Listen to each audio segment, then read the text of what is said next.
welcome back to Mom Abroad. I am recording a much delayed next segment regarding having a baby in Korea. If you haven't been following my previous installments, I guess, and I believe this is April, May, June, July, August, September, 6 months later. Than the last time that I did this, which at the time I was, I believe, describing the paperwork that I was given from Severance Hospital, which is where I ended up having my baby because she's now here. and and so I wanted to go back and start from that place again and take you all through, obviously piece by piece, what happened with my pregnancy, what happened with my delivery in Korea, and kind of round out the story of that and give advice where I can regarding having a baby here in Korea, here in Seoul. I really can't speak to anything beyond that because I think Seoul is very different than the rest of Korea, and I'm really not sure what the differences might be because I haven't really spent much of any time outside of Seoul here in Korea. So please do not take this as gospel if you have a vastly different situation than I did, which would be anywhere outside of Seoul, a different kind of hospital than I went to. I went to a very nice, I think it's a public hospital, but it's one of the nicer ones. It's called Severance, and it's located right in the center of the city, and it was founded by missionaries from the States back in the 1800s, and so it has a large devotion to foreigners here. So that was really appealing to me. It was appealing to many of my other friends who I've had 4 other friends give birth at Severance, and all of them had, while they had wide-ranging experiences, I believe everyone had a good experience. So, and I believe we all had the same OBGYN. I can't speak for the first 2 because they were quite a bit earlier than the last 2 and myself. So there's been 5 of us all together in the last few years. But today, I just want to talk about what happened in the I suppose the last few months of my pregnancy, which I know that I alluded to earlier in some of the earlier episodes of this blog, that I had a pretty good chance of being diagnosed with this condition called cholestasis. I explained that earlier. Obviously, it's a very well-known condition. You can look it up, and there's tons of documentation about that if that's something that you yourself will have to go through.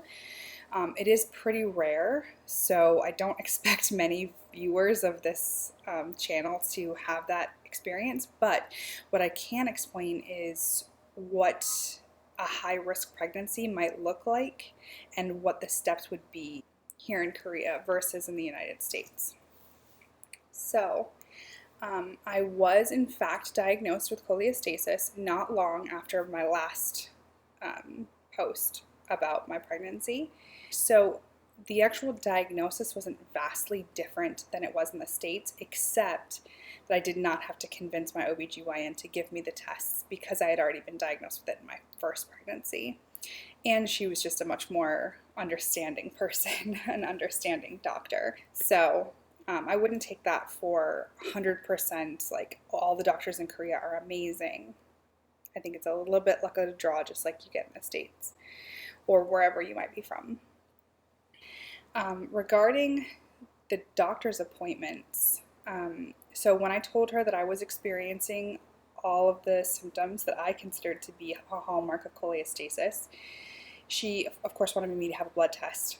And so she ordered all of those, and it was really interesting and just so refreshing to see how they do this in Korea. And I can definitely say the hospital going experience, I'll talk about labor and delivery later, but the hospital going experience was so refreshingly patient-centric. Everything is fast. Everything is built around not having inconvenience for the patient rather than not having inconvenience for the doctor.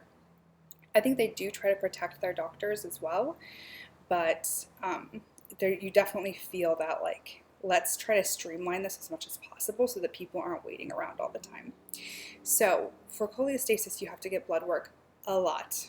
And I didn't find that so much when I had cholestasis back in the States, but here they wanted to check my levels all the time. For me, my doctor had those done about once a week in the beginning, and then a little bit less and less. It became like every 2 weeks or something like that she would have me do it. So I became very familiar with the giving blood process, which thankfully is very straightforward. I know it's something that, like, it should never not be straightforward, giving blood, but the way that it works in Severance, at least, I would go to the International Healthcare Center, which I've talked about extensively in other episodes. So I would really, if you're interested in knowing what the International Healthcare Center is at Severance and all that experience, I would go back and look at some of those older episodes where I really describe it more. I don't want to be redundant here too much.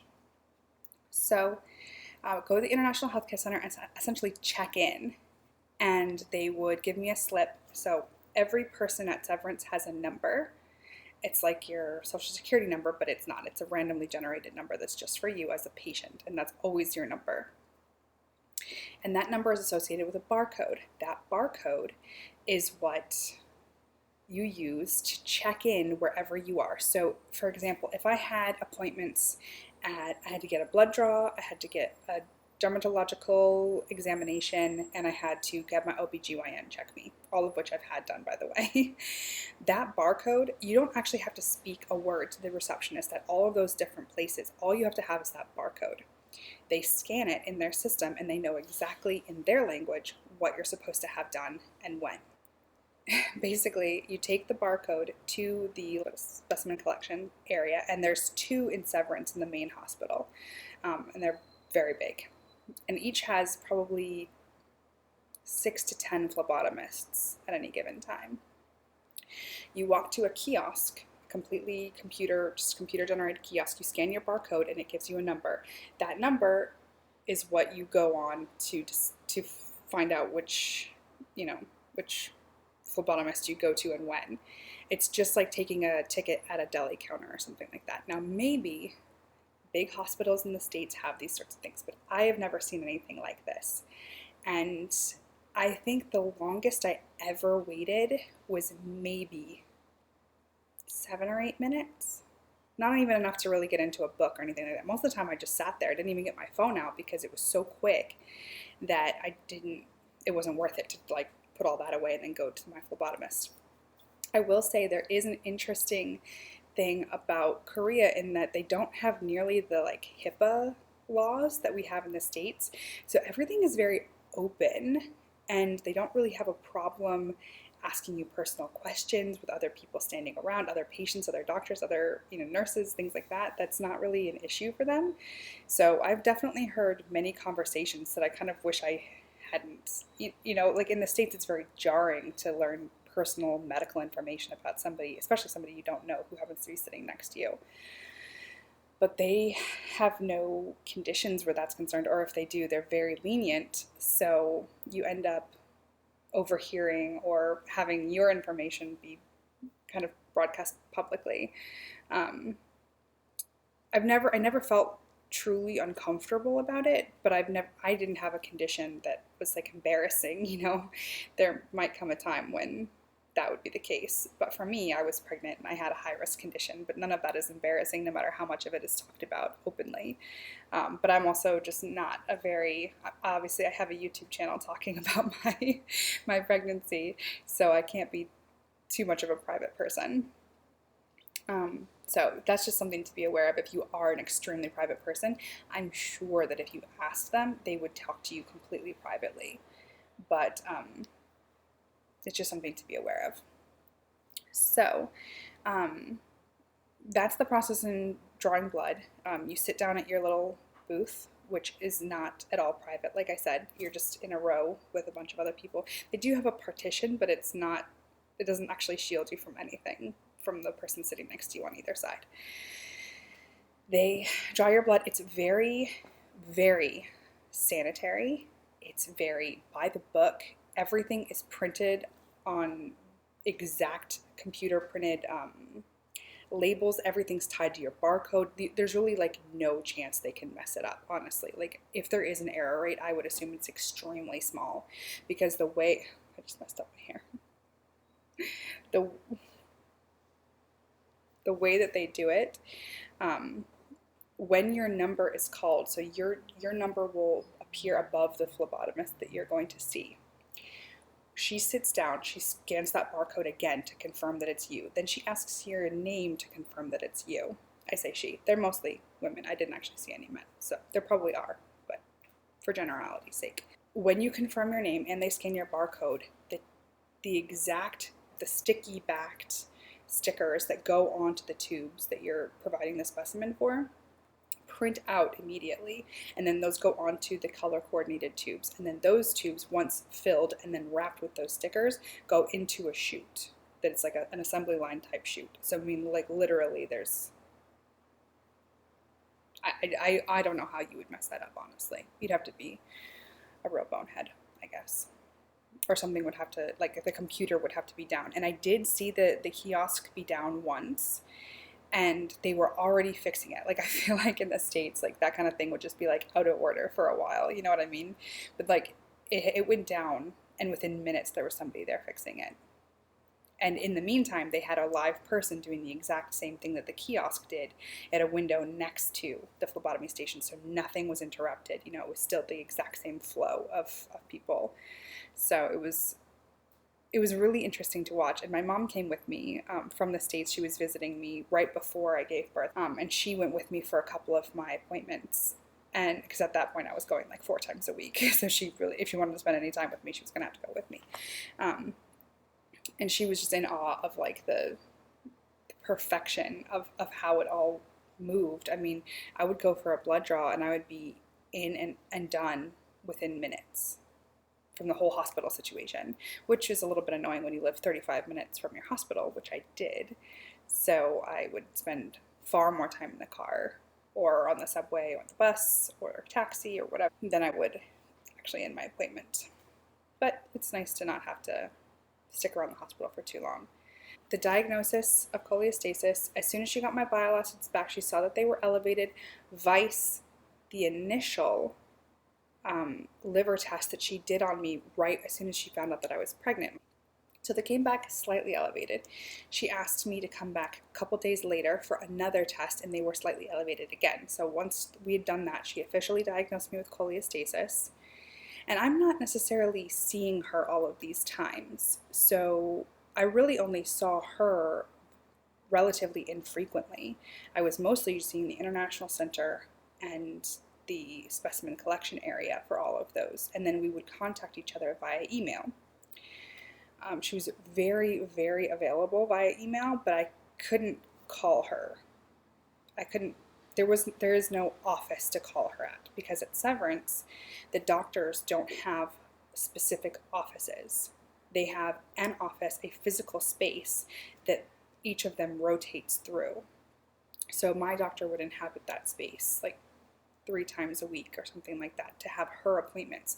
But a different doctor would have that space to have their appointments the other 3 days a week. So there's no receptionist to call, there's nothing like that. So you only interact really in person or via email. In my case, via email, and that's because she spoke English so well. Her backup spoke English, because I did have to see her backup one time when she was called into, I think it was an emergency C-section, or she was out of town. And while she spoke English, she still required a translator because she didn't want to in any way not convey the proper information. So she asked for a translator, which the International Center very, very readily provides anytime you need it. And they just show up wherever you are. They find you. I suppose it's not that difficult to find someone who looks like me in a crowd of people who look Korean. But so I can describe that a little bit more in detail if you're interested. I don't want to go too long into each of these discussions because I don't want these episodes to be too lengthy in and of themselves. But so if that's of interest, I can certainly discuss it more. Again, I cannot speak to the other hospitals and how they provide translators or what their international centers are like. I went one time to an international center at St. Anne's Hospital in Seoul, which is on Yeouido Island, right next to Yongsan, which is where I live. I live in the Yongsan-gu area, and Yeouido Island is right across the river from it. I liked that it was closer, but I did not care for their international center nearly as much. It seemed more of an inconvenience than a devotion to international patients. Whereas at Severance, they clearly have a drive and a desire to show international foreigners that they are just as important and just as cared for as anyone else would be. So that was really refreshing and really like unexpected. I never thought that I would go overseas and be treated so well, because in my view, I'm the foreigner. I'm the one who doesn't speak English, or doesn't speak Korean, excuse me. And I can just say that I didn't expect such a welcome and such a caring environment as a foreigner to a international, very, very foreign hospital to myself. I want to end there. I think I've given a decent amount of information regarding Severance and what it is to be diagnosed as high risk as a pregnant person. So I will end it there. But I am very excited to get back into this and to explain the rest of my story. Spoiler alert, it did not go to plan, but things never do. I will get back on as soon as I can and fire off another vlog, another episode, another post, another video regarding the next phase in my pregnancy and how it went here in Korea. And I'm excited to share that with you guys. So please, as always, if you have any questions, comments, concerns, or would like to start a dialogue of any kind, please reach out to me. I'm happy to have that conversation, and I still have a little bit of time left on my maternity leave, so now is the time to get me. All right, thank you all so much. Have a great day, have a great year, have a great whatever you are right now.